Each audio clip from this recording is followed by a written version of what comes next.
Chegado a tarde, os discípulos estavam reunidos, assustados, com as portas fechadas, temendo a fúria dos judeus. Mas de repente, Jesus apareceu no meio deles e disse-lhes: paz seja convosco. Meus irmãos em Cristo Jesus, a paz do Senhor. Amém? Quantos estão felizes por esta noite? Sabe, eu estou glorificando a Jesus pela vida de cada um de vocês, pelo esforço em promover este trabalho para a glória do nome de Deus. E que a temática que vocês trazem na edificação de vidas, na transformação de vidas, permaneça uma constante na vida das famílias e de todos os moradores aqui desta cidade. É um prazer conhecê-los, viemos com alegria e até aqui nos ajudou o Senhor. Prazer conhecer o pastor Manuel Messias, pelo carinho, pela receptividade, pela forma com que ele nos deixa à vontade para ministrar a palavra do Senhor. Aos canais de Deus, como o Evandro, que está ali, sua esposa, o Igor, como é que é o nome do rapaz que foi me buscar? O Valquimar. O Val, o motorista. Deus abençoe a todos os irmãos, os obreiros, amigos, pessoas queridas que fizeram este evento importante através da sua participação em particular. Que Deus abençoe em nome de Jesus. Prazer conhecer aqui o pastor Pedro, Assembleia de Deus, Ministério do Belém, de onde nós pertencemos, lá no estado do Paraná. Nobre companheiro, pastor José Gomes, Madureira, Ipiranga. Show? Tem mais algum ministério Assembleia de Deus? Ipiranga também? Ipiranga, amém. Companheiros que fazem, né? Nosso pastor lá, pastor Israel Sodré, faleceu, e isso tem 5 meses, né? Teve um câncer fulminante de medula. Nós estamos lá com um novo pastor, faleceu aos 71 anos de idade. Nós servimos ele ali há 15 anos, estamos com ele lá até hoje. E a todos, que Deus os abençoe. Vamos à palavra do Senhor, meus irmãos, por favor. Evangelho de Jesus Cristo, conforme escreveu João, capítulo de número 2, muito conhecido de todos nós. Evangelho de Jesus Cristo, conforme escreveu João, capítulo de número 2. Evandro, como que é o nome da sua esposa?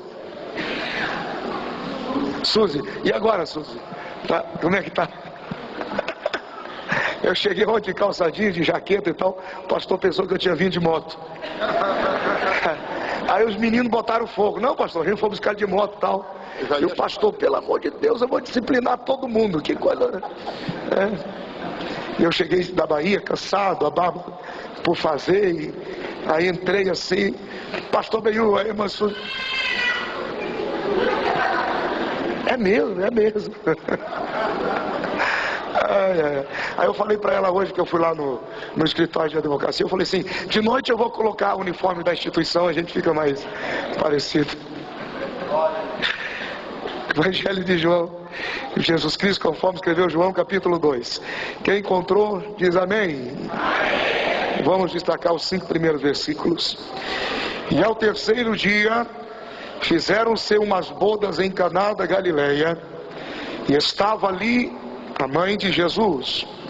E foi também convidado Jesus e os seus discípulos para as bodas. E faltando o vinho, a mãe de Jesus lhe disse: não tem vinho. Disse-lhe Jesus: mulher, que tenho eu contigo? Ainda não é chegada a minha hora. Encerramos no verso 5. Sua mãe disse aos serventes: fazei tudo quanto ele vos disser. Amém. Ouçam-me, por favor. Queridos, o texto do capítulo 2 do Evangelho de Jesus Cristo, conforme João escreve, É um texto conhecidíssimo de todos nós. Um texto muito pregado, muito ministrado, muito ensinado e muito escrito a respeito dele. Eu não acredito que terei a ousadia, e creio realmente que não, de trazer-lhes algo muito novo. Não. Eu pretendo trazer algo conhecido de todos, apenas refrescando a memória em alguns detalhes, para que isto alimente a sua vida. A palavra do Senhor tem esta característica, é impossível de ser esgotada. Ela sempre vai jorrar com novidade a cada dia. Mas o texto, nós conhecemos Jesus com os seus discípulos, com a sua mãe, convidada para um casamento. Quando nós falamos de casamento, quando nós falamos desta cerimônia abençoada, sagrada, esta união, esta interdependência de dois seres, esta junção poderosa de homem e mulher, dando continuidade à família, produzindo através da célula máter da sociedade, vida e esperança através dos indivíduos que nascem ali. A gente fala de alguma coisa que nasceu para ser perfeito, de algo que nasceu para ser absoluto na sua perfeição, no seu amor, no seu cuidado. Então ninguém projeta uma vida para perdê-la instantes depois. Eu não vejo ninguém projetando a sua desgraça, ninguém projetando a sua derrota. Eu vejo as pessoas acreditando e investindo tempo naquilo que é bom, naquilo que edifica, naquilo que vai até o final e que vai dar certo. Principalmente família, principalmente casamento. As pessoas, quando se unem diante do altar, diante das testemunhas, dos padrinhos, dos visitantes, dos convidados da igreja, do sacerdote, de Deus, e fazem juras de amor e prometem viver para sempre juntos, eu não consigo imaginar que elas estão projetando que dentro de 12 a 13 anos, depois que os primeiros filhos vêm e que eles vão tomando uma certa idade e que o tempo vai mudando a fisiologia, o biotipo, a forma do indivíduo, e que a idade, e que o trabalho, que o desgaste da responsabilidade chega, ninguém fica projetando que em 12, 13, 15, 20 anos de idade ele vai mudar de opinião, porque no fundo a pessoa que ele começa a amar de verdade é aquela menininha de 15, 16 anos que não havia nem nascido quando ele prometeu que amaria aquela única esposa para o resto da vida. E de repente lá na frente uma situação dessa acontece e temos um lar destruído. Eu não vejo as pessoas se unindo no glamour do casamento, festejando, celebrando, se congratulando, dizendo para todo mundo: vou viver para sempre com essa pessoa. Ou talvez então alguém dizendo: olha, nós vamos viver juntos por 8 anos, por 11 anos, porque do 12º ano adiante eu vou virar uma desgraça dentro da minha casa, eu vou acabar com os meus sonhos, eu vou ser a vergonha dos meus filhos, eu vou ser a decepção das minhas filhas, eu vou ser o medo social de família dos meus filhos, eu vou colocar em vergonha o meu nome, Não, as pessoas não, mas são pegas de surpresa pelos problemas da vida e pela falta de sensibilidade e respeito de lidar com os desafios da maturidade e do crescimento. Eu não vejo ninguém projetando para a sua vida. Eu não vejo pessoas que chegarem diante de um espelho e de repente olhar e dizer: poxa, que legal, já completei 32 anos. Senhor, começa um câncer aqui na minha garganta para que eu morra em 3 anos. Ninguém faz isso. Ninguém faz isso. Poxa, Senhor, que legal, os meus filhos já estão com 13, 14 anos. Meu filhinho, vai com calma pelo caminho, que quando você chegar na esquina da escola vai ter um traficante. Ali ele vai te viciar e você vai morrer aos 17. Presta atenção no baseado, hein? Ninguém faz isso. Ninguém fica criando e inventando, e esperando e agendando a desgraça na vida da gente. Todo mundo espera o melhor, né? Todo mundo espera que as coisas terminem bem, que as coisas tenham um final feliz. Quando esse casamento acontece aqui, ele acontece com uma expectativa boa. Ele acontece e ele se ergue, ele se organiza de forma que tudo esteja no lugar. De forma que os padrinhos, os convidados saiam aplaudindo a capacidade incrível de receber um número tão grande de pessoas e atendê-los individualmente, de forma distinta, a cada um deles. Olha, muito obrigado por ter vindo, esta é a lembrancinha, aqui está a sua mesa, o nome no convite, aqui é o seu lugar. Poxa, que bom que você veio, nós lembramos de você, você faz parte da nossa alegria, você é bem-vindo à nossa festa. Então tudo que foi projetado aqui foi projetado da melhor melhor forma possível.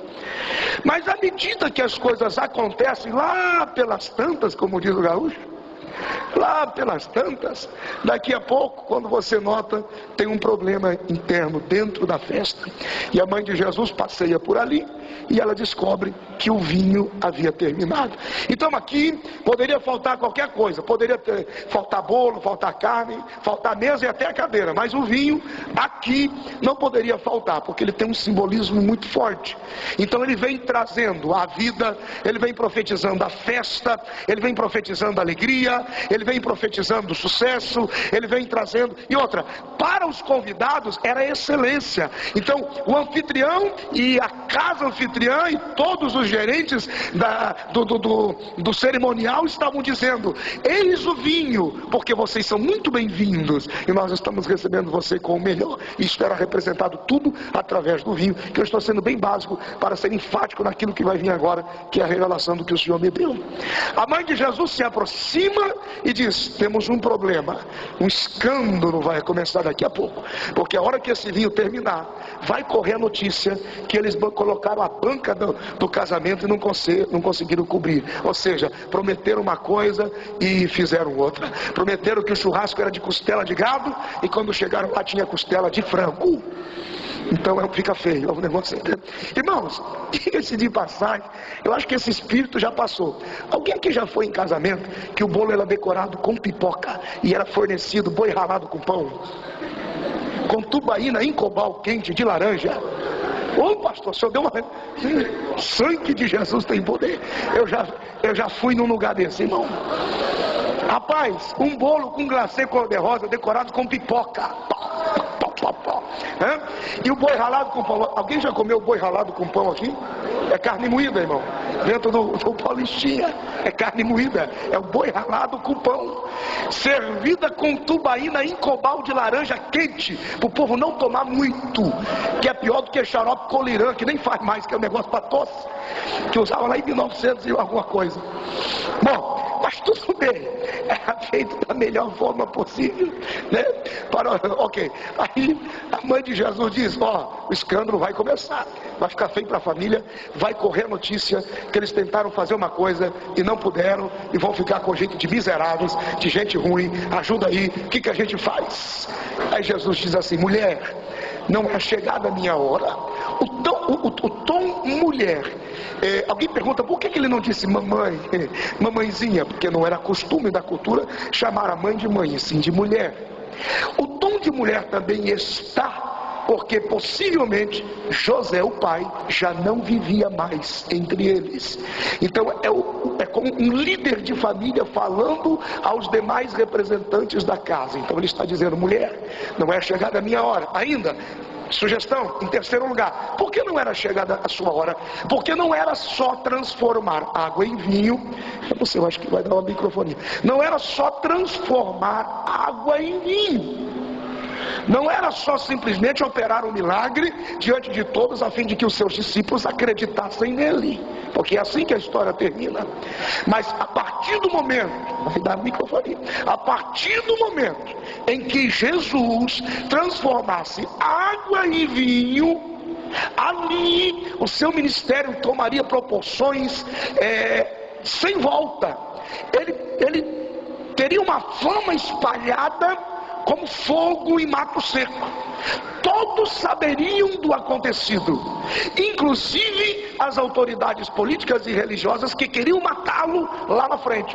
Então o seu correria por todos os lugares. E mais do que isso, ao transformar água em vinho, Jesus iria literalmente, definitivamente acionar o relógio do Calvário. Então seria contagem regressiva para a cruz, não teria mais volta, é dali para o Calvário e ponto, e acabou. Então quando ele diz assim, não é chegada a minha hora, é como se ele estivesse dizendo: você não faz noção do que vai virar a minha vida depois que eu transformar essa água em vinho.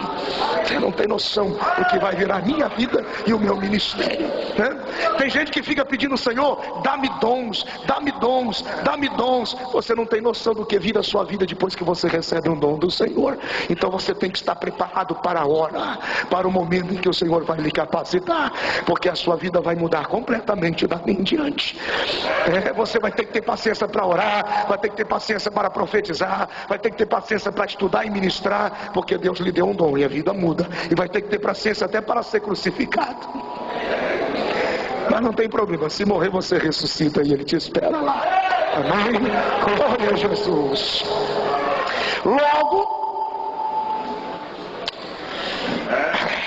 Jesus então disse: olha, não é chegada a minha hora. Aí a mãe obedece e chama os auxiliares dizendo: fazei tudo o que Ele vos disser. Ok? Esta história nos ensina duas coisas. Primeiro, Jesus, quando Ele permite essa situação, esse relato do seu ministério, quando isto é registrado, quando o problema do vinho acontece, Jesus estava fazendo uma denúncia, na verdade duas sérias denúncias. Primeiro, Jesus estava mostrando que a falência dos recursos humanos, ela é inevitável. E em segundo lugar, Jesus estava mostrando que a falência da religiosidade também será inevitável. Essas duas falências vão acompanhar a vida do homem enquanto ele viver: recursos humanos e a falência da religião. Por quê, pastor? Primeiro, na falência dos recursos humanos, Jesus está dizendo o seguinte: não importa quanto você tenha, não importa quanto você guarde, não importa quão interessante, quão capaz e quão suficiente parecem os seus recursos humanos, eles sempre vão terminar na hora em que você mais precisar. Por quê? Porque recursos humanos não mantêm a vida. Recursos humanos não mantêm a festa, não levam a vida e a festa até o final. Quando termina estes recursos, você vai precisar de um milagre para continuar vivendo. Por que o senhor está dizendo isso, pastor? Porque eu trabalho com muitas famílias, eu trabalho com muitos casais, eu ministro de quinta a segunda, em algumas ocasiões terças, como é este caso, mas geralmente de terças terças e quartas e terças e quintas, porque eu ministro a quinta-feiras à noite no meu templo central. Há 1 ano já que nós fazemos esse trabalho, e eu prego toda noite no nosso templo central. E ali, durante o dia de terças e quartas e quintas, eu atendo pessoas, famílias e casais. E são muitas e muitas vezes que eu vou atender casais e eu vejo esposas chorando, esposas desesperadas, eu vejo casais destruídos, e aí me começam a contar a história: mas pastor, nós só vivemos juntos 14 anos, pastor, nós juramos amor, nós juramos fidelidade, mas olha o que aconteceu, pastor, eu estou abandonado, eu estou sozinha, eu não tenho ninguém, como isso me sobreveio? Ou, pastor, eu fiz a casa que ela queria, eu comprei os móveis que ela queria, dei o carro que ela queria, e olha o que aconteceu, pastor, eu estou sozinho, eu estou abandonado. Por quê? Porque recursos humanos não sustentam a vida, recursos humanos não sustentam a festa. O que sustenta a vida é a fé e o milagre que Deus pode produzir em você quando o recurso terminar. Eu vou lhe explicar por quê. Olha, uma outra observação ainda: quantas e quantas vezes eu fui chamado em casas, e geralmente quando alguém me pede para orar por um filho ou orar por uma filha, jovem, adolescente, eu digo assim: faz o seguinte, pelo menos lá na minha cidade, que para mim é mais fácil, claro, eu quero visitar a sua casa, eu quero conhecer o quarto do seu filho ou o quarto da sua filha, porque há muita informação nesse ambiente particular, e muitas vezes são viciados em droga, viciados em crack, são viciados em cocaína, jovens que, quando eu entro na casa, eu vejo uma casa bonita, bem acabada, eu vejo um carro que foi dado de presente, a vaga do carro, porque o carro não está mais, porque já foi para o tráfico, e quando eu vou entrando, eu vejo o zelo, a limpeza, a higiene, o cheirinho da casa limpa, e eu entro na no quarto, muitas vezes, desse filho, desse moço, tem edredom novo, tem colchão novo, tem ali, tem internet, tem DVD, tem televisão, tem de tudo, e tem o que precisar, mas não adianta, porque o que sustenta o milagre no filho não são os presentes e os recursos. Isso é bom, mas ele vai precisar de um milagre, ele vai precisar de Deus, ele vai precisar de ajuda dos céus.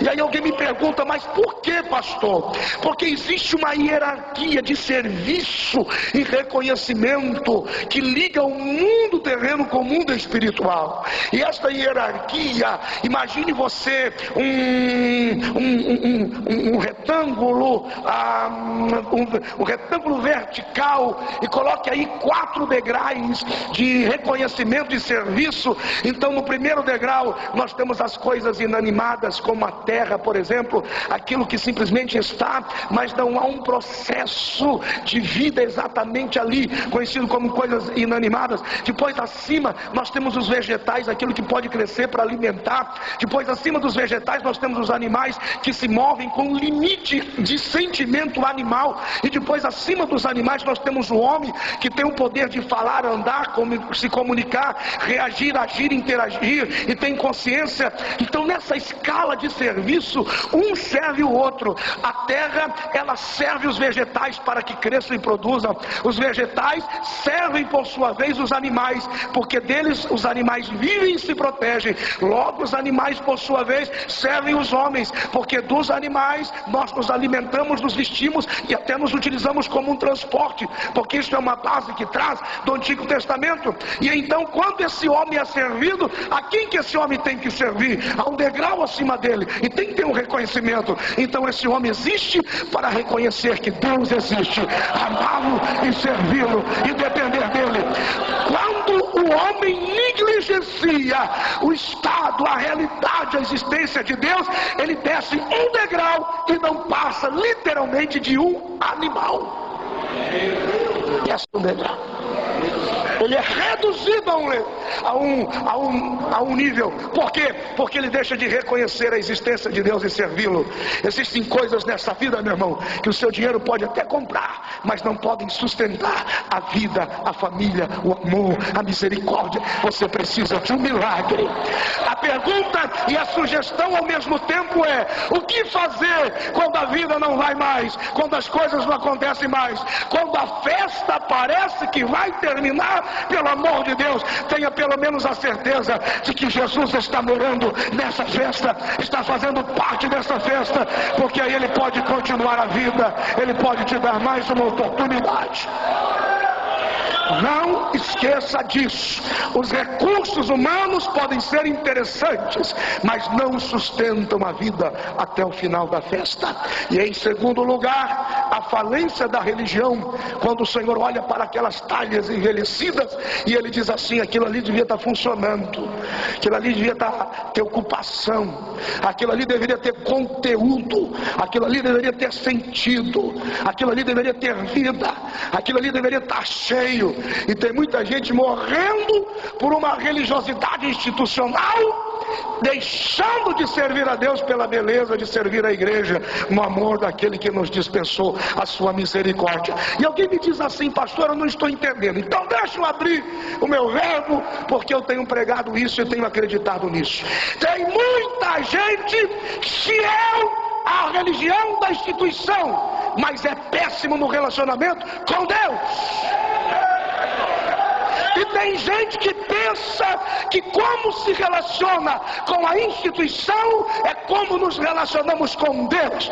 Não existe uma coisa sequer que você faça mais para que Deus te ame mais, e não existe uma coisa sequer que você faça menos para que Deus te ama menos, porque Deus não te ama pelo que você faz, Deus te ama pelo que Ele fez. E bendito seja o nome do Senhor.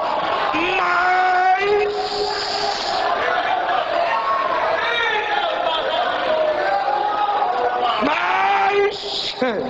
tem gente que pensa que aquilo que ele faz para a instituição, ele está fazendo para Deus. Irmão, não se esqueça que um dos grandes estupins para a perseguição de Jesus e seu ministério foi quando ele entrou dentro de um templo e disse: hello, acorda gente, eu sou maior do que isso.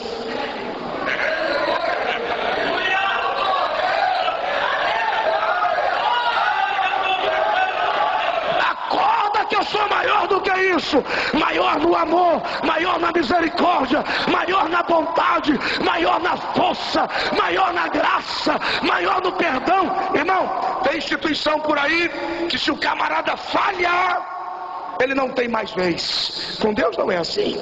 Você pode até falhar, ele faz tudo de novo na sua vida.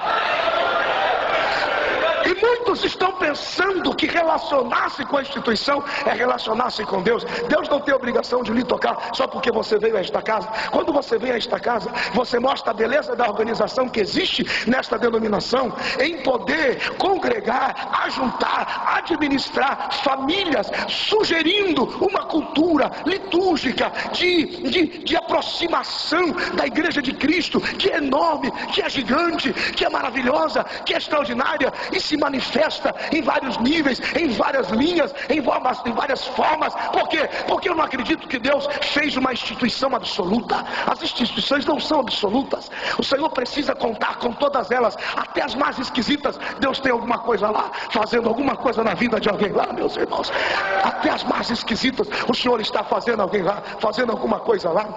Tem igrejas por aí que ele tem a impressão que só porque ele guardou todas as revistas da sua escola dominical, só porque ele se veste daquilo que segundo a sugestão da instituição diz, se você se vestir assim, você serve para ser obreiro. Se você não se vestir assim, você não tem cara de obreiro. Então a instituição o expulsa, então a instituição não o consagra, então a instituição não trabalha com ele. Se você tiver essa característica, você serve. E para Deus não é assim. Para Deus ele diz: vinde todos, vinde comigo, estejais comigo, cansados, oprimidos, fadigados, sobrecarregados, cheirando a peixe. Todo mundo tem lugar comigo, tem lugar para todos. Deus não vai simplesmente lhe fazer algo diferente porque você só entrou aqui ou porque você foi obediente ao horário. Deus vai fazer algo novo em você porque você realmente acredita que o amor dele é grande e você está descansando no amor dele, e você está acreditando neste amor, e você está fazendo o melhor para declarar a gratidão a esse amor. Tem gente que está morrendo por causa de uma religião. Tem gente que está morrendo por causa da fidelidade a uma instituição. Você precisa ser, sim, obediente aos seus pastores. E enquanto você faz parte de um sistema determinado, que você opta por ter comunhão culturalmente, por servir a Jesus ali, você precisa ser obediente ali. Porque muita gente pensa: onde está o problema? O problema não são os limites doutrinários, ou os limites do comportamento do culto, mas é a desobediência ao líder, porque você decidiu ser pastoreado dentro daquela visão. Se você entende que aquela visão não lhe serve, o Espírito do Senhor lhe espera em outros lugares.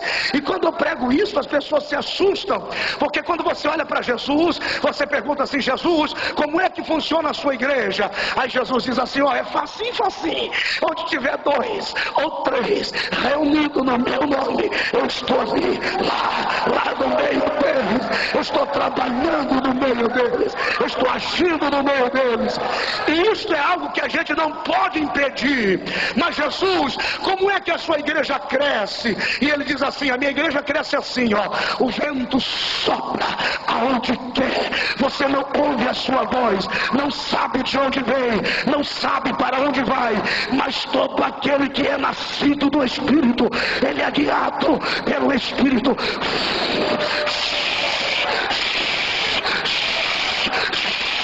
Ele sopra para onde quer, meus irmãos.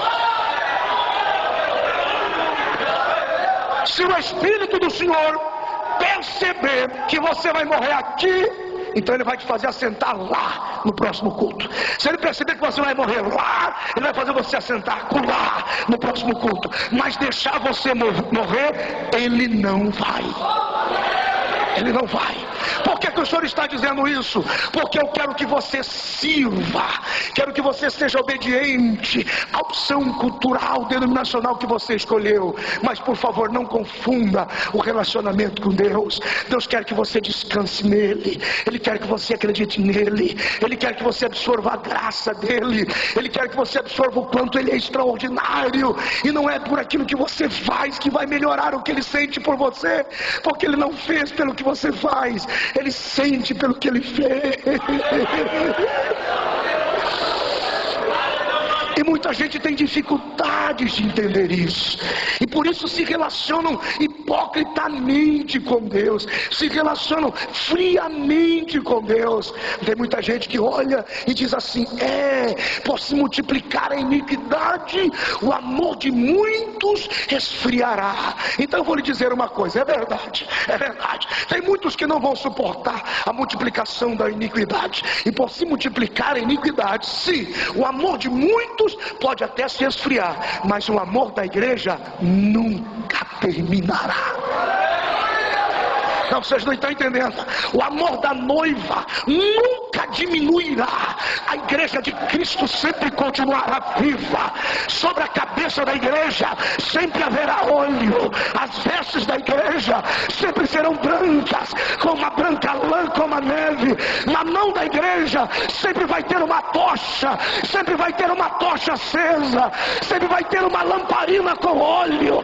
E a noiva sempre vai estar dizendo: ora vem, ora vem, ora vem, ora vem, ora vem, Senhor Jesus. Quem está me entendendo, levante a mão lá em cima e glorifique o nome do Senhor. Aleluia. Ai, meu Deus. Aleluia. O Senhor está dizendo: não sejam vazios, sejam brilhantes, tenham conteúdo, tenham alegria, tenham essência, tenham vida. Ocupem-se e ocupem-se com tudo o que for possível para deixar as pessoas saciadas e livres. O Senhor olhou para as talhas. Que talhas vazias e secas são aquelas?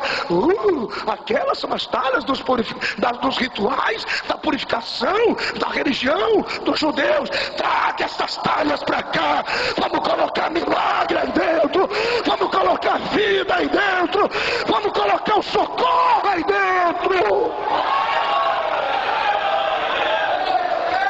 Traga estas talhas que eu vou operar nelas um milagre. O Senhor quer colocar milagre nas nossas igrejas, nas nossas denominações, nas nossas vidas. Chega, glória a Deus por isso. Vejam, estas duas falências, o homem não vai ficar livre delas tão fácil. Cedo ou mais tarde você vai ter um nível de fé provada ao extremo tal, porque fé, diga comigo, fé que não é provada não é fé. Isso, escute, olhe para cá. Fé, para ser fé, toda fé um dia terá um limite de provação. E você vai dizer: por que, Senhor? Por que, Senhor?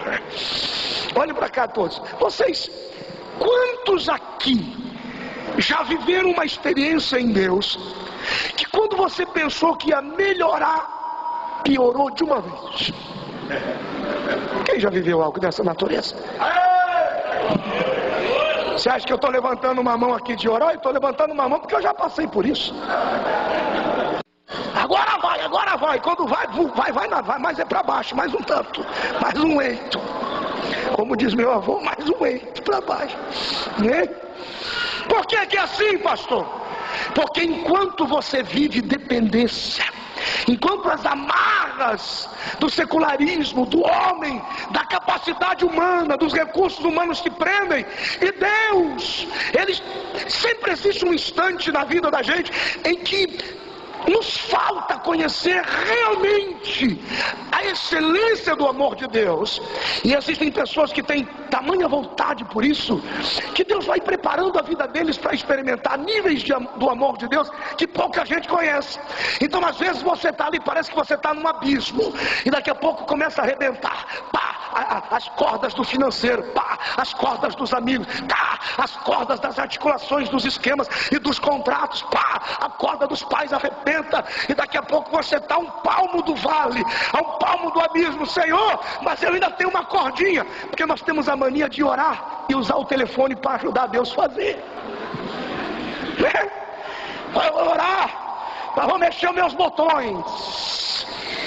A gente tem a mania de orar, mas dá a nossa mãozinha, nosso jeitinho, a nossa forma, jeito de cara de, ó, foi o Senhor quem fez isso.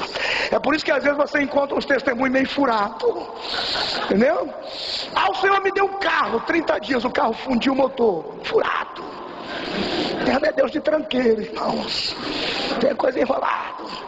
Lembra daquela época que o povo vendia Chevette com o motor fundido e batia óleo diesel com banana e colocava dentro do motor para não fumaciar? Deus, meu Jesus, pastor.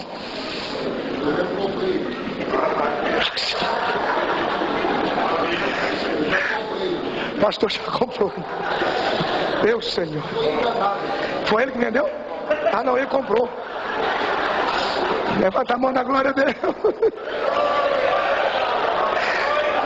Por que isso acontece, pastor? Daqui a pouco você tem uma queda vertiginosa lá no vale.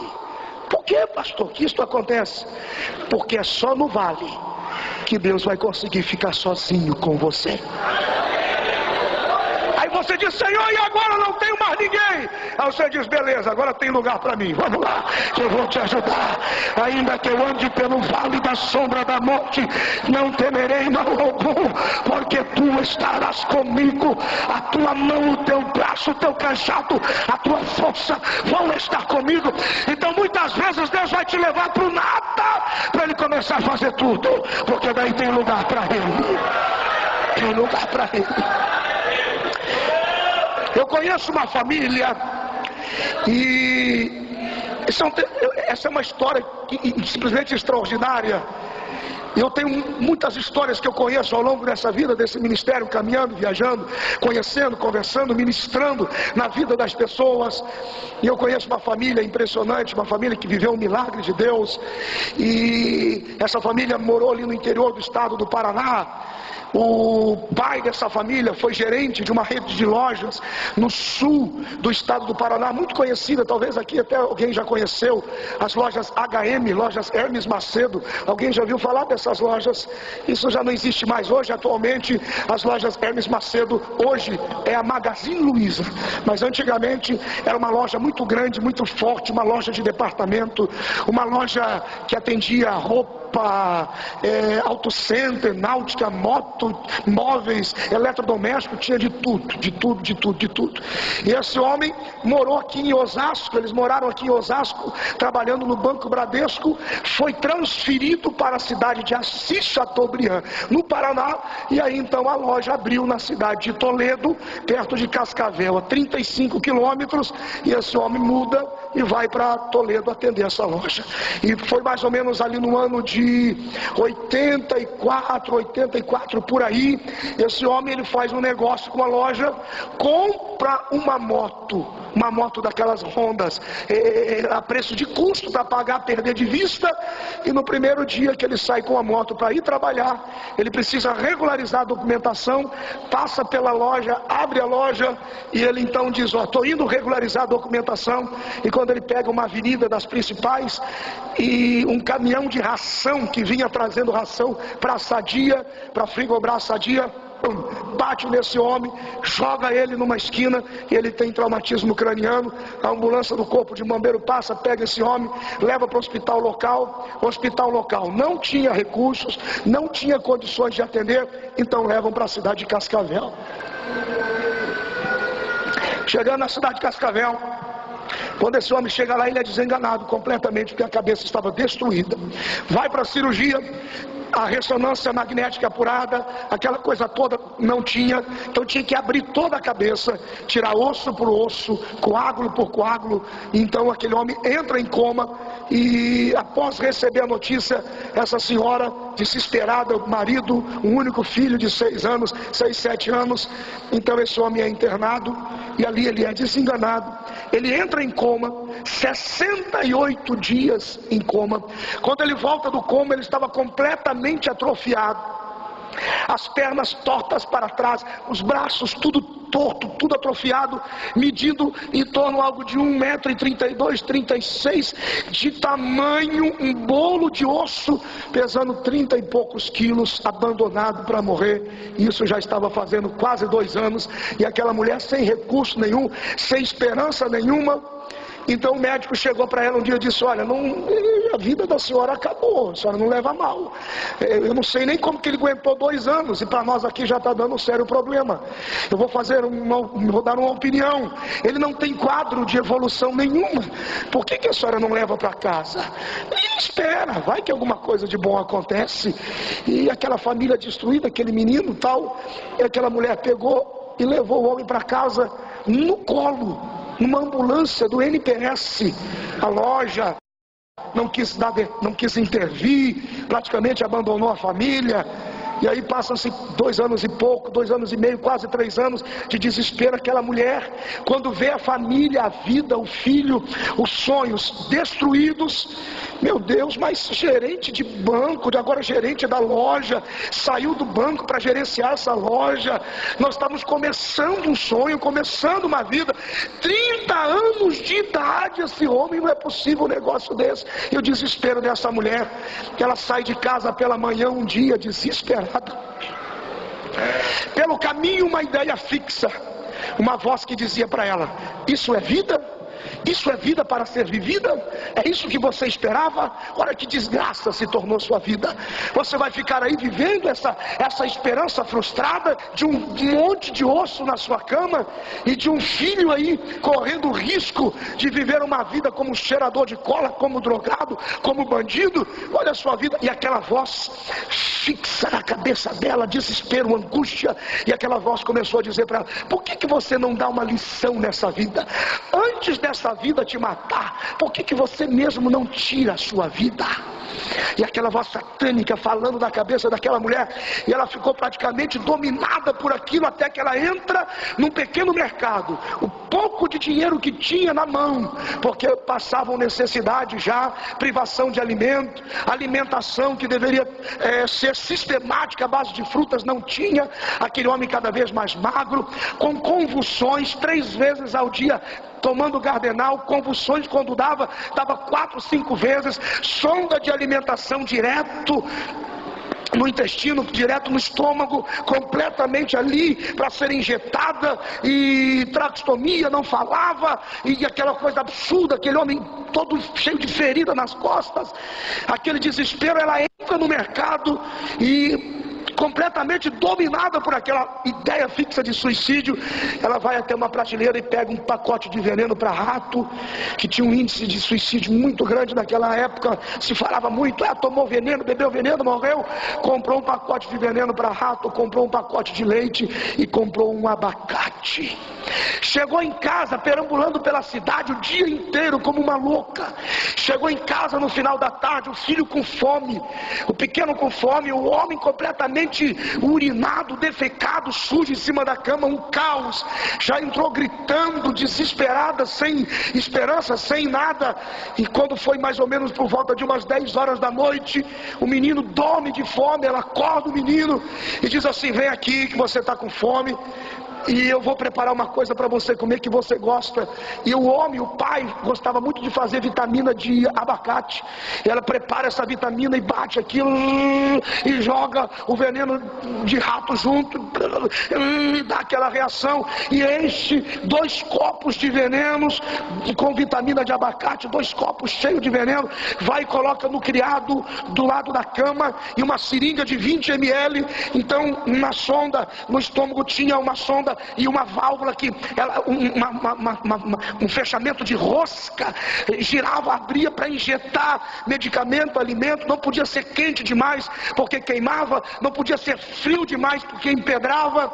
E naquele desespero ela pegou aquele menino, sentou nos pés da cama, sentou ela também do lado do corpo daquele monte de ossos, e ela sugou a seringa, e a ideia fixa injeta nele. Ele vai ter uma convulsão, você não liga, ele morre. morre, e você toma, e você resolve isso, e a ideia fixa. De repente, quando ela se aproxima do seu marido, aquele monte de osso, ele começa a se agitar, se agitar, se agitar.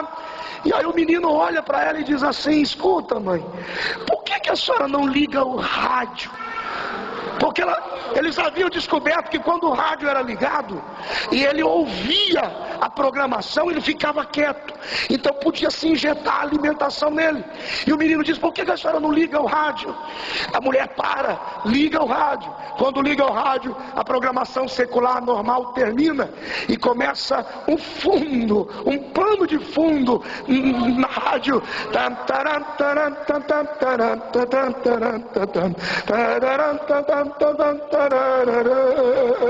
E aí aparece um homem no rádio, um homem doido no rádio: povo de Deus, povo da paz, povo do amor e da esperança, muito boa noite, paz seja convosco. É o culto da família no rádio. Fique perto do rádio agora, eu tenho uma palavra de Deus para você. E começou a ministrar Deus dentro daquela casa, ministrar Deus naquela família. Aquela mulher assustou, não entendeu o que estava acontecendo, e Deus começou a usar aquele homem no rádio dizendo: você que está em casa agora, Deus me revela algo. Eu clamo a todos os meus ouvintes, vamos orar, porque Deus me mostra o espírito da morte dentro da casa, dentro de uma família. Deus me mostra um homem no leito de enfermidade, Deus me mostra uma mulher com vontade de suicídio, e Deus me mostra uma criança sozinha pedindo socorro. Aonde você estiver, vamos orar comigo pelo rádio. E Deus foi usando o pastor no rádio, foi usando o comunicador do rádio, e aí ele começa a ministrar: Pai, em nome de Jesus agora, entra nessa casa agora, entra nessa família agora, espírito da morte, eu te repreendo, saia desta casa, saia desta família, tire a mão desta mulher agora, eu te ordeno. E aquele pastor foi ministrando, ministrando, ministrando. De repente, eles moravam numa casa que era pintada de verde por dentro, e à medida que aquele homem de Deus vai orando, que aquele pastor no rádio vai orando, a luz do quarto foi ficando cada vez mais intenso, incandescente, mais clara, ao ponto de deixar todo o ambiente do quarto claro. As paredes ficaram brancas e ficaram claras, e ali estava aquele menino assentado. E de repente o menino, ele olha para a porta do quarto e vê uma pessoa de branco, com um vestido branco, vê um ser de branco na porta do quarto. E o menino tenta olhar para o rosto, mas não consegue, porque o rosto estava cheio de luz, muita força, muita glória. E aquele ser de branco sai da porta do quarto e começa a andar na sala da casa deles. O menino vai atrás e olha pela porta do quarto e assusta, e volta correndo para a mãe, e a mãe completamente anestesiada ali, sem saber o que fazer. E o homem de Deus no rádio dizia: receba Jesus, entregue a sua vida a Jesus, confie o teu caminho no Senhor, confie o teu caminho nele. E aquela mulher, ela foi escorregando do lado da cama, caiu de joelho, começou a chorar, e aquela seringa na mão. E o menino chegou e disse: ei, mãe, tem um homem lá na sala de casa, e eu acho que ele veio a pé, porque o pé dele é todo machucado. Aonde ele pisa, ele deixa uma mancha de sangue. Aonde ele pisa, ele deixa uma poça de sangue. Quem é aquele homem que está lá na sala de casa? E quando eles deram por si, que é aquela manifestação sobrenatural de Deus, ela passa, daqui a pouco a luz volta ao normal, aquele ser de branco também não é mais visto. De repente a mulher estava de joelhos do lado da cama, e quando ela olhou, os 2 copos de vitamina envenenada trincaram no fundo, e a vitamina, ela escorregou e vazou pelo fundo do copo, caiu pelo criado. E a seringa que estava na mão, ela sentiu que a seringa esquentou. Quando ela tentou apertar a seringa esfacelou na mão dela, e toda aquela vitamina envenenada caiu pelo chão, caiu pela cama. Aquele menino assustado abraçou a mulher e disse: mãe, o que está acontecendo aqui? E aquela mulher disse: eu acho que tem alguém lá em cima que lembrou de nós. Tem alguém lá em cima que se lembrou de nós. Tem alguma coisa de Deus acontecendo aqui na nossa casa. Tem alguma coisa aqui que eu não sei dizer o que é exatamente. De repente o programa do rádio, o pastor do rádio diz assim: ei, hoje chegou salvação nesta casa. Deus me manda dizer pelo rádio: chegou salvação nessa casa. Aí aquele pastor fez um convite: se você quiser, era uma terça-feira, amanhã é quarta-feira, venha conhecer o nosso trabalho matutino, dirigido especialmente pelo grupo de mulheres, a partir das 9 horas da manhã. Aquela mulher levanta 8 horas e vai procurando aquela casa de Deus, aquela igreja, e quando ela entra, que ela vê, as luzes estavam apagadas, e ela fez uma prova dizendo: Senhor, é aqui aonde o Senhor está, me dá um sinal. De repente uma das luzes fica incandescente, como o momento da noite, e daqui a pouco ela apaga novamente, e ela diz: é aqui. Quando ela pensa em olhar, em ocupar um lugar, a dirigente, a líder das mulheres, vai na direção dela e começa a profetizar, vai falando em línguas estranhas debaixo de uma autoridade incrível, e diz para ela: minha filha, eu te esperava aqui neste lugar hoje, e para que saiba que sou eu, o Senhor, que falo contigo, porventura não estive eu ontem à noite dentro da sua casa e não levei para ti grande livramento? Não tirei de lá o espírito de morte que destruía você e os teus, pois a partir de agora eu mudo a tua história, eu mudo a tua vida, eu mudo a tua família, eu restauro aquele homem, eu sou o Senhor da tua vida agora. E aquela mulher começa a chorar e a dar glória a Deus, e ela não sabia o que dizer. Aí ela caiu de joelhos. Quando ela tentou falar alguma coisa, Jesus a batizou com o Espírito Santo, e ela começou a falar em línguas estranhas. Foi um mistério, ninguém entendeu, ninguém sabia o que estava acontecendo, mas era um grande livramento de Jesus, o Jesus da festa, que quando ele está presente, as coisas mudam. Quando ele está presente, algo acontece. Enquanto aquela mulher estava lá na igreja, o menino estava em casa, sozinho com o pai. Aí bate na porta, e ele abre a porta. Era um vereador, e esse vereador diz assim: cadê sua mãe? E o menino diz assim: ó, minha mãe saiu, eu não sei onde ela foi. Não, é que eu fiz umas comprinhas aí e eu vim trazer para vocês. Aí o menino diz: coloca ali na área de fundo da casa. Aí ele leva para a área de fundo da casa, e o homem começa a descarregar 1, 2, 3, 4, 5, 6, 7, 8, 9 caixas de compra: arroz, feijão, macarrão, café, sal, bolacha, e foi e leite, foi despejando, e o menino olhando. Quando ele despeja a última caixa, cai uma caixinha de bombom. Quando a caixa de bombom de chocolate cai, o menino recebe o espírito de revelação. Ele diz: aquilo é meu. Eu sinto que aquilo me pertence. Quando ele viu o bombom, o chocolate, ele recebeu o espírito de revelação. Aí o menino abraçou aquela caixa de bombom, porque Deus sabe como tratar com os nossos filhos, né? Aí o menino olhou para aquele homem, não era um evangélico, mas era um homem que ajudava muito a igreja. E aí o menino olhou para aquele homem e diz assim: ô tio, o tio é antigo. O tio não é da Pepsi, não. O tio é antigo, da Pepsi, não, da Suquita, né? O tio tal. Ok, deixa pra lá. Bom, ô tio, quem é que mandou isso aqui para nós? Aí o tio disse, ele pensou, falou: Deus mandou. Tá? Diz para sua mãe que foi Deus que mandou. Aí criança você não responde no basicão, você tem que ser mais profundo, que criança tem o espírito do porquê, né? Por quê? Quem mandou? Quem falou? Por que não? Por que sim? Bom, aí disse: ó, Deus mandou. Aí o menino perguntou assim: mas quem é Deus? Aí o homem ficou pensando: quem é Deus? Como é que eu vou explicar quem é Deus? Aí o homem olhou para o menino e disse: ó, assim, ó. Você não lembra lá da cruz, assim? Lá lembra que pregaram nas mãos, pregaram nos pés. Aí o menino diz, pregou aonde? Pregou nas mãos, pregou nos pés, lembra do sangue? Ah, disse o menino, eu sei quem é Deus, papai. Eu sei quem é Deus. Ah, você sabe quem é Deus? Claro que eu sei, ele esteve aqui na minha casa ontem à noite.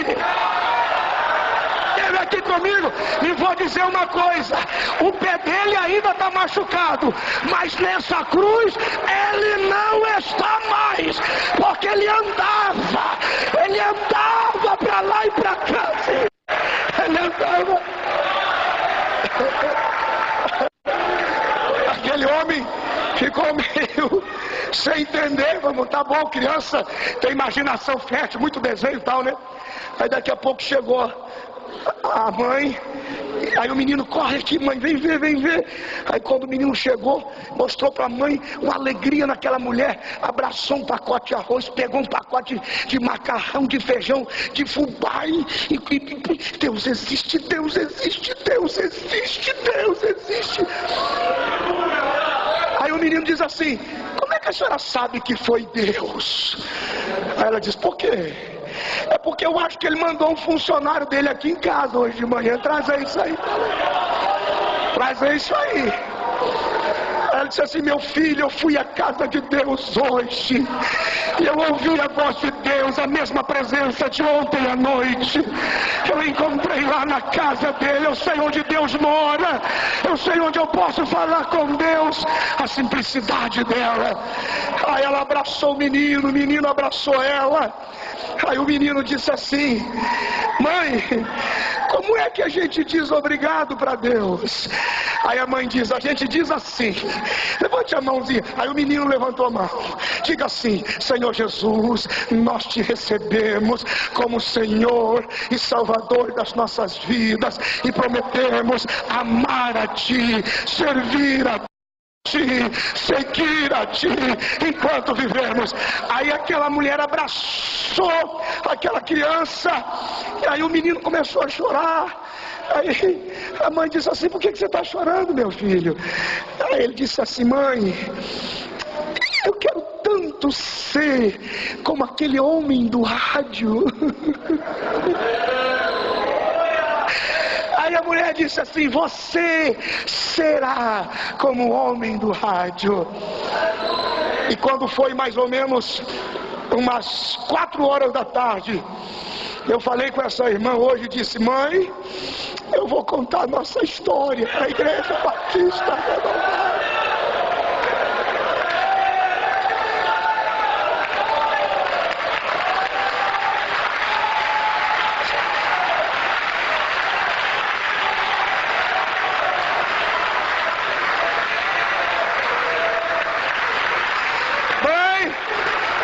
Contar nossa história hoje em Buritama e vou dizer para todo mundo que o menor cresceu e está pregando a palavra de Jesus Cristo, e quem acredita que tem milagre na festa fica de pé comigo glorificando ao Senhor.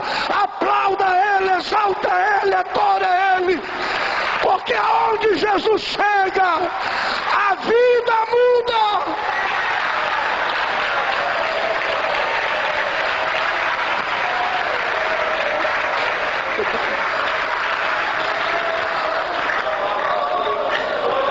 Quantos precisam de um milagre esta noite? Era bacana e me andara baixo. Que mais que era madura baixa, povo de Deus, povo da paz, povo do amor e da esperança. Deus tem vitória para a tua vida hoje. Jesus Cristo é o mesmo ontem, hoje e eternamente. Eu estava à tarde orando e disse, Senhor, eu só tenho um dia em Buritama, o que é que eu faço? O Senhor me disse, conta a tua história para eles. Conta para eles como que eu entrei na sua família. Diga para eles que eu sou o mesmo. Diga para os meus filhos em Buritama que eu não mudei. Eu sou o mesmo Deus, o mesmo Senhor, o mesmo Pai. O poder está comigo, a força está comigo, a glória está comigo. Quantos estão sentindo a presença dele aqui hoje? Jesus está entre nós. Onde é que Jesus está, pastor? Jesus está caminhando e os seus passos se sustentam por cada glória a Deus que damos a ele. Enquanto você diz glória, ele caminha. Glória, glória, glória, glória. Ele vai caminhando no glória do seu povo. Ele está entronizado nos louvores do seu povo.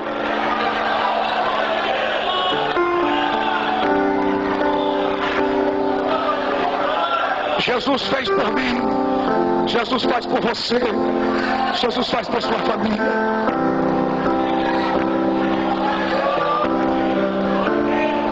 O segredo, pastor, mas eu não conheço muito sobre Deus. Pastor, eu tenho um conhecimento tão pouco sobre Deus. Não é o quanto você conhece sobre Ele, é o quanto você acredita naquilo que você conhece.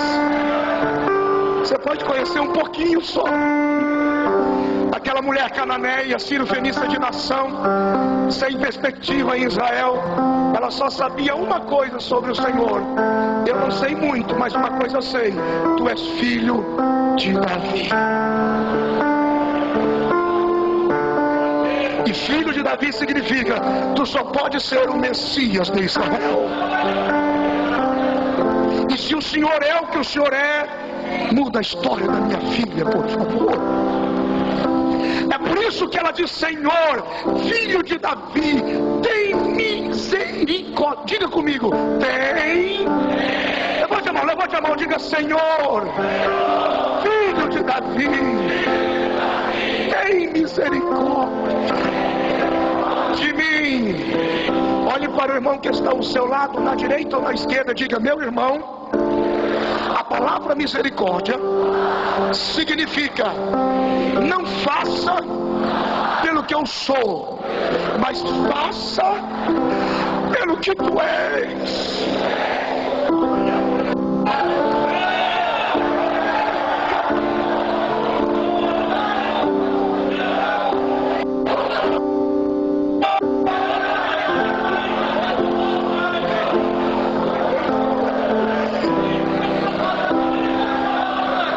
Disse: não olha por mim, tu é que é o Senhor. Então não faça pelo que eu sou, faça pelo que tu és. Você está preparado para a oração da fé? Quero orar por você com muita fé. Escute, deixa eu te ajudar esta noite. Um dia, um rapaz jovem, cerca de 20 anos, entrou numa igreja evangélica desesperado. Ele precisava de uma resposta de Deus. Ele precisava de um milagre. Só que ele nunca tinha orado a Deus. Ele nunca tinha falado com Deus. Aí quando ele entrou, ele viu alguns chorando, outros aplaudindo, outros com o joelho no chão, outros com o rosto no chão, uns com as mãos levantadas. E ele escutou línguas que ele não entendeu. Cada um fazia a sua oração e havia um fervor, havia uma explosão, um mover. E ele entrou olhando: o que eu vou fazer? Nunca tinha feito uma oração a Deus. Aí ele teve uma ideia. Ele ergueu as mãos e começou a gritar o alfabeto. Ele viu que estava todo mundo meio doido, gritando: ele falou: deve ser assim. Aí ele entrou no meio do povo e começou: A, B, C, D, E, F, G, H, I, J, L, M, N, O, P, Q, R, S, T, U, V, W, Y, C.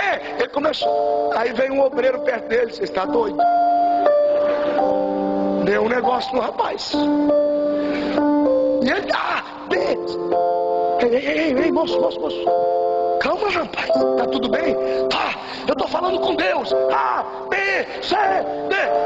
Mas falando com Deus como? Não, é que eu não sei orar como vocês. Aí eu pensei assim, eu vou começar a gritar as letras do alfabeto. E de repente, ele pode ajuntar as letras e formar a oração que ele quiser, formar a palavra que ele quiser, ele forma a frase que ele quiser. O que isso significa, pastor? Significa que você não precisa conhecer muito, mas o pouco que você sabe, creia, creia, creia, acredite, glorifique ao Senhor e receba fé pela palavra esta noite.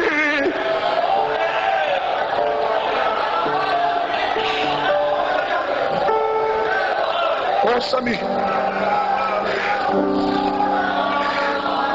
Primeira Epístola de João 3:8 diz que as obras do diabo são muitas e elas se manifestam das formas mais terríveis, destruidoras e miseráveis. E a gente fica assustado com a maldade de Satanás. Mas o mesmo texto diz: pois para isso se manifestou o Filho de Deus, para desfazer todas as obras do diabo. Eu quero que você coloque a mão direita no seu coração e feche os seus olhos agora.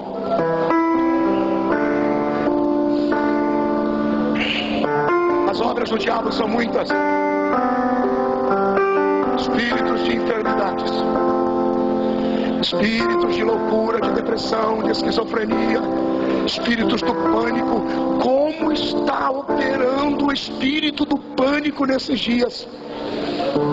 Sobre moços, moças, espírito de prostituição, espíritos de pecado e de erro, vícios, pessoas que não conseguem adorar limpos, vivem como leproso e prostrou-se para adorar leproso. A lepra não te impede de adorar, mas depois que você passa por Jesus, a adoração tem que ser limpa. Limpa. O leproso não foi impedido de cultuar, de adorar, mas quando ele viu Jesus, Jesus disse: vou te tocar e você vai limpo. E tem gente que está prestando culto, mas ainda tem lepras grudadas em si. Gente que sofre com o atraso da vida, com o insucesso. As pessoas olham para ele: não chama ele não, se ele passar pela porta da loja, a loja vai falir. Se ele mandar o currículo para cá, a loja vai fechar.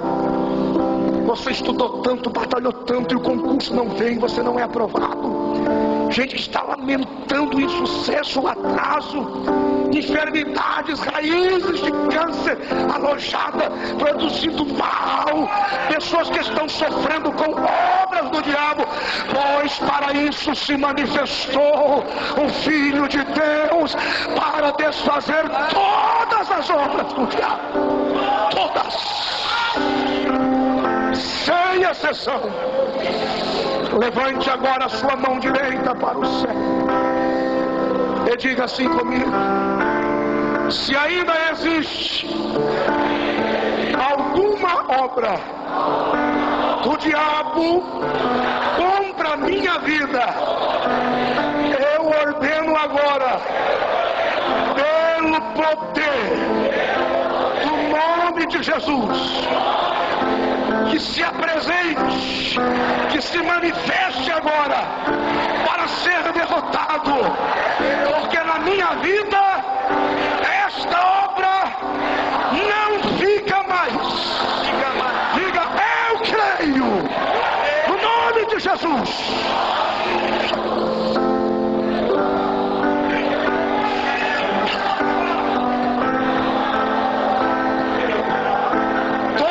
As pessoas que se sentem alvo de alguma obra do diabo: pastor, alguma coisa na minha vida não está funcionando e eu não aceito isso, pastor.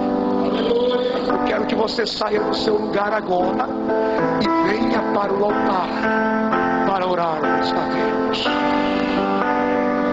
espíritos de enfermidade, depressão, medo, pânico, atraso, vergonha, problemas da família, problemas conjugais, problemas com filhos, vícios, obras que estão tentando destruir o seu direito de felicidade.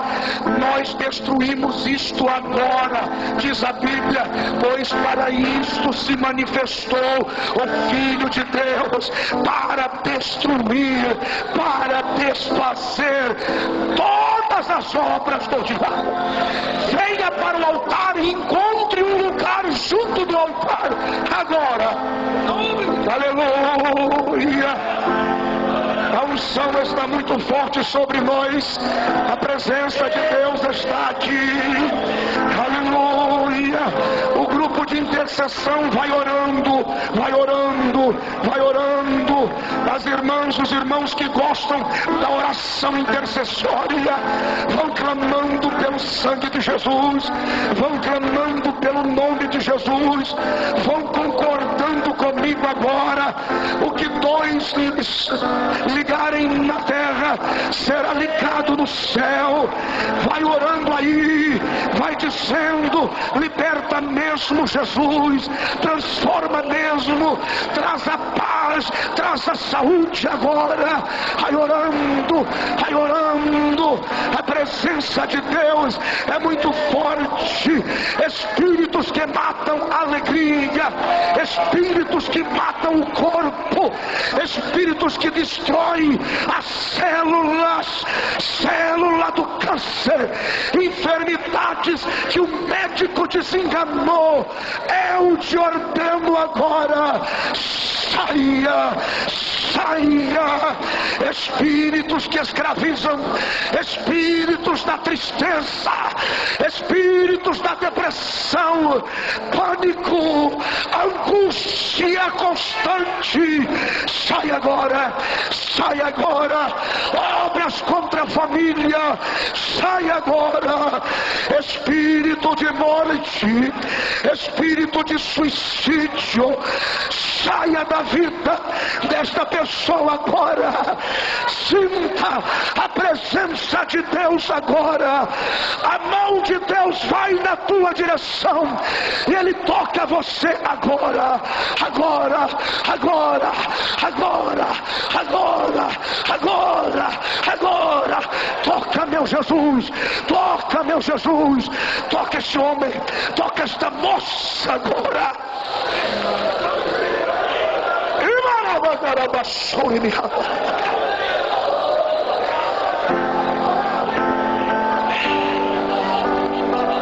Aleluia, se o meu milagre vai tocando, Jesus, vai tocando a enfermidade agora, vai tocando o coração, toca o estômago, toca os rins, toca o baço, toca a vesícula. Tenho 71 anos de idade. Nós servimos ele ali há 15 anos. Estamos com ele lá até hoje. E a todos, que Deus os abençoe. Vamos à palavra do Senhor, meus irmãos. Por favor. Evangelho de Jesus Cristo, conforme escreveu João, capítulo de número 2. Muito conhecido de todos nós.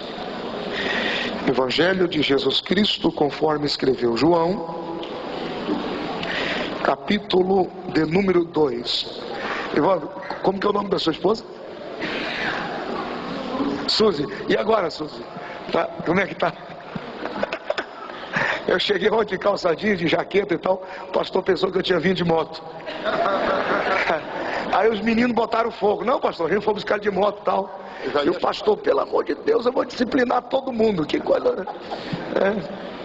Eu cheguei da Bahia, cansado, a barba por fazer. E aí entrei assim. Pastor veio aí, mas... É mesmo, é mesmo.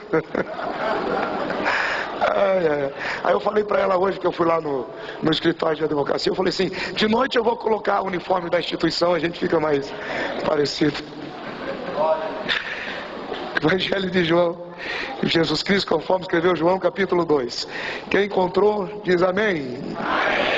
Vamos destacar os 5 primeiros versículos.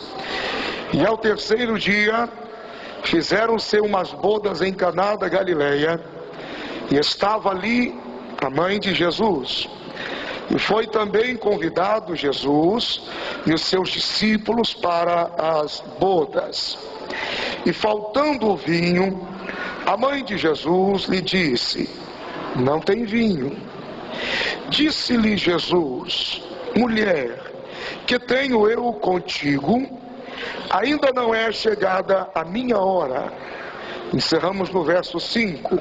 Sua mãe disse aos serventes: fazei tudo quanto ele vos disser. Amém. Ouçam-me, por favor. Queridos, o texto no capítulo 2 do Evangelho de Jesus Cristo, conforme João escreve, é um texto conhecidíssimo de todos nós. Um texto muito pregado, muito ministrado, muito ensinado e muito escrito a respeito dele. Eu não acredito que terei a ousadia, e creio realmente que não, de trazer-lhes algo muito novo. Não. Eu pretendo trazer algo conhecido de todos, apenas refrescando a memória em alguns detalhes, para que isto alimente a sua vida. A palavra do Senhor tem esta característica, é impossível de ser esgotada. Ela sempre vai jorrar com novidade a cada dia. Mas o texto, nós conhecemos Jesus com os seus discípulos, com a sua mãe, convidada para um casamento. Quando nós falamos de casamento, quando nós falamos desta cerimônia abençoada, sagrada, esta união, esta interdependência de dois seres, esta junção poderosa de homem e mulher, dando continuidade à família, produzindo através da célula máter da sociedade, vida e esperança através dos indivíduos que nascem ali. A gente fala de alguma coisa que nasceu para ser perfeito, de algo que nasceu para ser absoluto na sua perfeição, no seu amor, no seu cuidado. Então ninguém projeta uma vida para perdê-la instantes depois. Eu não vejo ninguém projetando a sua desgraça, ninguém projetando a sua derrota. Eu vejo as pessoas acreditando e investindo tempo naquilo que é bom, naquilo que edifica, naquilo que vai até o final e que vai dar certo. Principalmente família, principalmente casamento.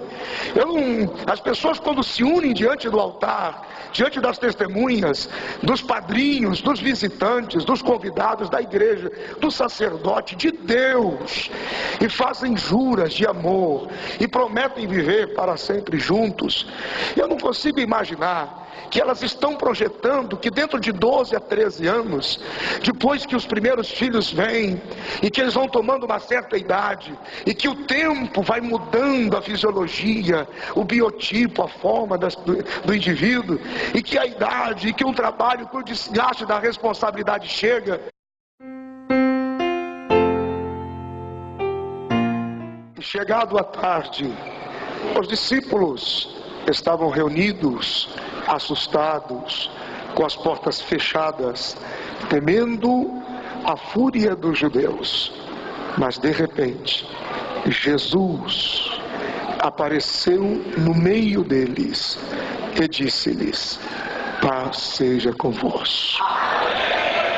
Meus irmãos em Cristo Jesus, a paz do Senhor. Amém? Quantos estão felizes por esta noite? Sabe, eu estou glorificando a Jesus pela vida de cada um de vocês, pelo esforço em promover este trabalho para a glória do nome de Deus. E que a temática que vocês trazem na edificação de vidas, na transformação de vidas, permaneça uma constante na vida das famílias e de todos os moradores aqui desta cidade. É um prazer conhecê-los, viemos com alegria e até aqui nos ajudou o Senhor. Prazer conhecer o pastor Manuel Messias, pelo carinho, pela receptividade, pela forma com que ele nos deixa à vontade para ministrar a palavra do Senhor. Aos canais de Deus, como o Evandro, que está ali, sua esposa, o Igor, como é que é o nome do rapaz que foi me buscar? O Valquimar. O Val, o motorista. Olha lá, Deus abençoe a todos os irmãos, os obreiros, amigos, pessoas queridas que fizeram este evento importante através da sua participação em particular.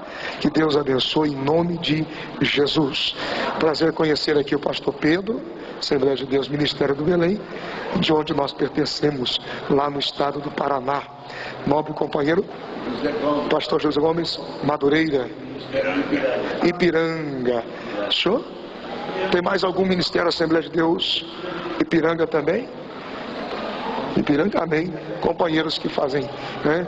Nosso pastor lá, pastor Israel Sodré, faleceu, e isso tem 5 meses, né? Teve um câncer fulminante de medula. Nós estamos lá com um novo pastor. Faleceu à mesa, ao nome do convite, aqui é o seu lugar. Poxa, que bom que você veio, nós lembramos de você, você faz parte da nossa alegria, você é bem-vindo à nossa festa. Então tudo que foi projetado aqui foi projetado da melhor forma possível. Mas à medida que as coisas acontecem lá pelas tantas, como diz o gaúcho, lá pelas tantas, daqui a pouco, quando você nota, tem um problema interno dentro da festa, e a mãe de Jesus passeia por ali e ela descobre que o vinho havia terminado. Então aqui poderia faltar qualquer coisa, poderia faltar bolo, faltar carne, faltar mesa e até a cadeira, mas o vinho aqui não poderia faltar, porque ele tem um simbolismo muito forte.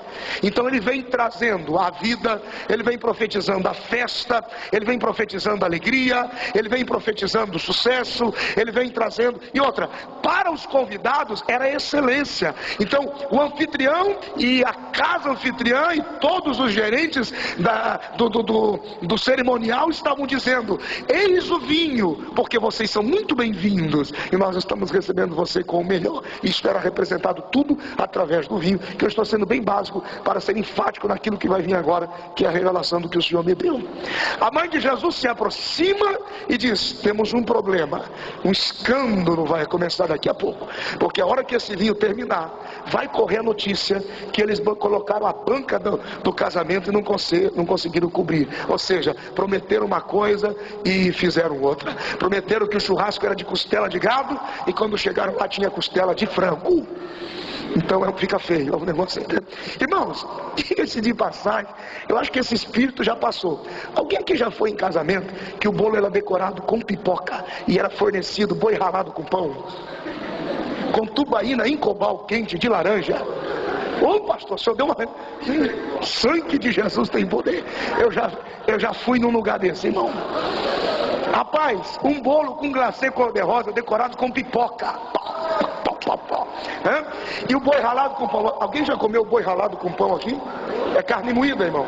Dentro do Paulistinha é carne moída. É o boi ralado com pão, servida com tubaína em cobal de laranja quente, para o povo não tomar muito, que é pior do que... Ninguém fica projetando que em 12, 13, 15, 20 anos de idade ele vai mudar de opinião, porque no fundo a pessoa que ele começa a amar de verdade é aquela menininha de 15, 16 anos que não havia nem nascido quando ele prometeu que amaria aquela única esposa para o resto da vida. E de repente lá na frente uma situação dessa acontece e temos um lar destruído. Eu não vejo as pessoas se unindo no glamour do casamento, festejando, celebrando, se congratulando, dizendo para todo mundo: ó, vou viver para sempre com essa pessoa. Ou talvez então alguém dizendo: olha, nós vamos viver juntos por 8 anos, por 11 anos, porque do 12º ano adiante eu vou virar uma desgraça dentro da minha casa, eu vou acabar com os meus sonhos, eu vou ser a vergonha dos meus filhos, eu vou ser a decepção das minhas filhas, eu vou ser o medo social de família dos meus filhos, eu vou colocar em vergonha o meu nome, Não, as pessoas não, mas são pegas de surpresa pelos problemas da vida e pela falta de sensibilidade e respeito de lidar com os desafios da maturidade e do crescimento. Eu não vejo ninguém projetando para a sua vida. Eu não vejo pessoas que chegarem diante de um espelho e de repente olhar e dizer: poxa, que legal, eu já completei 32 anos. Senhor, começa um câncer aqui na minha garganta para que eu morra em 3 anos. Ninguém faz isso. Ninguém faz isso. Poxa, Senhor, que legal, os meus filhos já estão com 13, 14 anos. Meu filhinho, vai com calma pelo caminho, que quando você chegar na esquina da escola vai ter um traficante. Ali ele vai te viciar e você vai morrer aos 17. Presta atenção no baseado, hein? Ninguém faz isso. Ninguém fica criando e inventando, e esperando e agendando a desgraça na vida da gente. Todo mundo espera o melhor, né? Todo mundo espera que as coisas terminem bem, que as coisas tenham um final feliz.